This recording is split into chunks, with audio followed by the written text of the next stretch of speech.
frankly, my mind is blown. I just finished watching Cobra Kai. I had to because my subscription to YouTube Red was up today, and I wanted to do the free trial thing because I don't want to pay fucking $12.99 a month. I'm going to forewarn you right off the bat, this review is going to contain spoilers. I want to discuss this in depth because I thought it was fucking awesome. I have said before in previous videos that this is an era of nostalgia, that there's a lot of reboots, sequels, and remakeables, and that like there's a lot of sort of like continuations of things from like the 80s and 90s. And I think that a lot of the rehashes of things that have come out lately have actually been quite good. Cobra Kai blew my fucking mind. If it is not like the top, like best, you know, sequel to something that I loved as a child, it is definitely in the top 3 at the very least. I grew up watching The Karate Kid, okay? And I don't want to get too much into that because I'm so pumped right now. Like next video, I actually want to talk about the Karate Kid movies. But there has been a fan theory amongst, you know, a certain crowd of people for a long time that Daniel was actually the bully in the original Karate Kid. And I don't necessarily buy into that. I mean, here's the thing. Daniel was, let's be real, like a straight-up dick in certain parts of the original Karate Kid where he didn't really have to be, and he was kind of asking for trouble.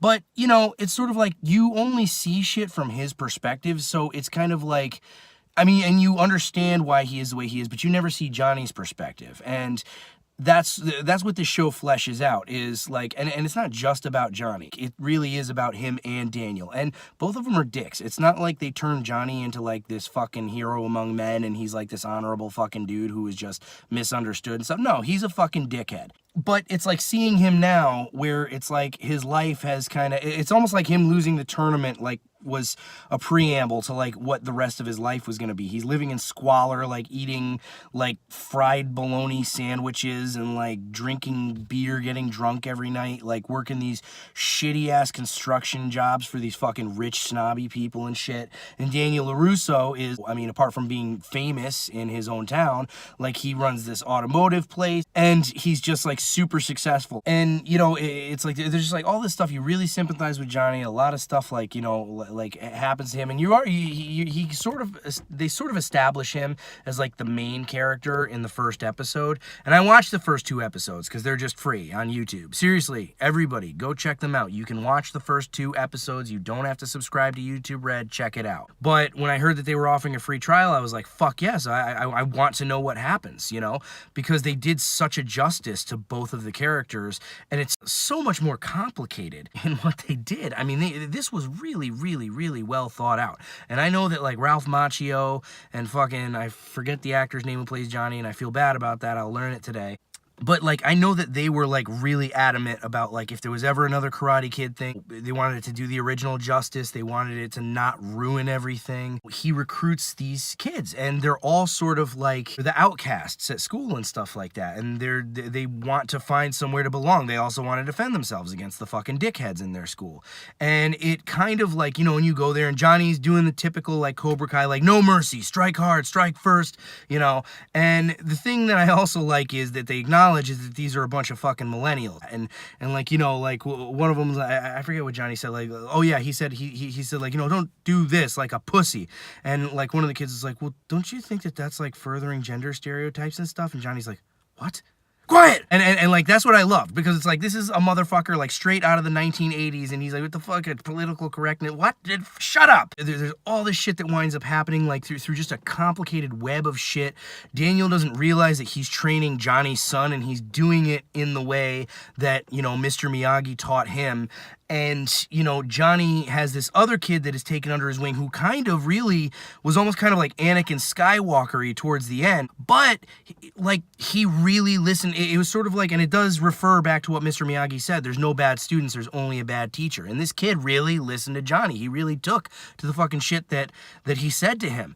And then he starts to kind of become a little asshole at the end. But, you know, like, Johnny gives his full-up perspective on what happened in the first Karate Kid, that he was, in fact, dating that girl for 2 years, and he really loved her. That black headband that he always wears, like, even to this day, she gave it to him. You know, he really loved her. And they got into a fucking fight, and they split, and he went to, like, you know, try and talk to her, try and make up with her. Granted, I mean, if you watch the original movie, he was being a pushy fucking dickhead, but by the same token, it's like, you know, he had his fucking heart broken. He's trying to like reconcile, and then all of a sudden here's Daniel like kind of getting in his face, and he's like, who the fuck are you, dude? And I mean, I get it. Like, I understand his perspective. I'm not saying he was right. Like, and that's sort of the thing, you know, and like even Daniel like was a dick in this show at certain points. Like, neither of them were perfect, and I loved that dynamic. I loved the fact that I was kind of rooting for both of them, and kind of not rooting for both of them at certain points. But when it came down to like the end and shit, I loved, you know, going back to the whole like fucking millennial thing. They had this like douchebag who was like supposed to be last year's karate championship, and he like takes the mic from the referee and he's like, before we, you know, begin, I would just like to say that, you know, though we may be fighting here, we all work together to fight for tolerance, and he just sounds like such a fucking self-righteous asshole. And he's like, I'd like to take a moment of silence, and like even Daniel LaRusso, who's sitting in the bleachers, is kind of like, okay, you know, and then Johnny just leans over to his head kid and goes like, kick that little bitch in the face. And it's just like, fuck yes, dude. And Cobra Kai are still kind of the bad guys. I mean, but it's easier to understand why they are the way they are, where they came from, and it kind of also makes you wonder about the original Cobra Kai from the original Karate Kid. It's like, were these all the losers? Were these the fucking kids that were picked on, and one day they were just like, you know what, dude, I've had enough of this shit. Like, I'm gonna go to, look, he's a fucking Vietnam vet, dude, he's crazy, but whatever, and he's teaching me how to kick somebody's fucking ass. Great, I want to break somebody's nose. It's like, it kind of gives you a different perspective on the whole thing, and just the complexity, like, this fucking story was such a fucking pretzel. And there's one thing that I really love, because Johnny's son at the end in the tournament, he gets his shoulder like dislocated, and his shoulder's fucked up and it's hurting real bad, and Daniel goes like back to see him in the locker room and shit, and I was kind of like thinking to myself, I'm like, ah, here we go, he's gonna do the fucking Miyagi thing where he rubs his hands together and then he's gonna cure him, you know. And I'm like, all right, I mean, you know, because I like the show up until that point, but I'm like, they're gonna kind of crap out and do like a real, but it was the funniest fucking thing, because the kid's back there and he's talking to Daniel LaRusso and he's looking at his shoulder, he's like, I don't know if I can keep fighting, and Daniel LaRusso just goes like, we'll fix that, and he goes like, rubs his hands together just like Mr. Miyagi, and then he goes, medic.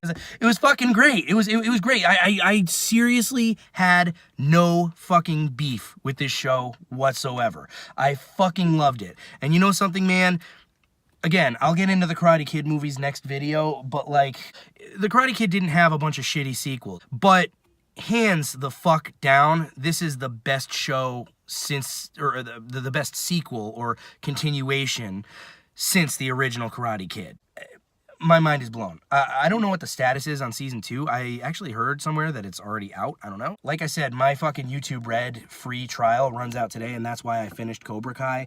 But God is my witness, never mind paying the $12.99 so that I could actually watch season 2. I almost kind of want to pay the $12.99 so that I can just keep watching the first season. Like, it was that good. It has such rewatchability. And guys, seriously, as long as they're offering this free promotion, you are missing out.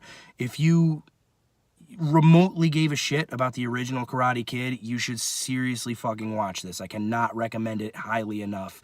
It is probably the best television show I've seen in a really fucking long time. Can't rave about this show enough. Absolutely loved it. And that's all she wrote.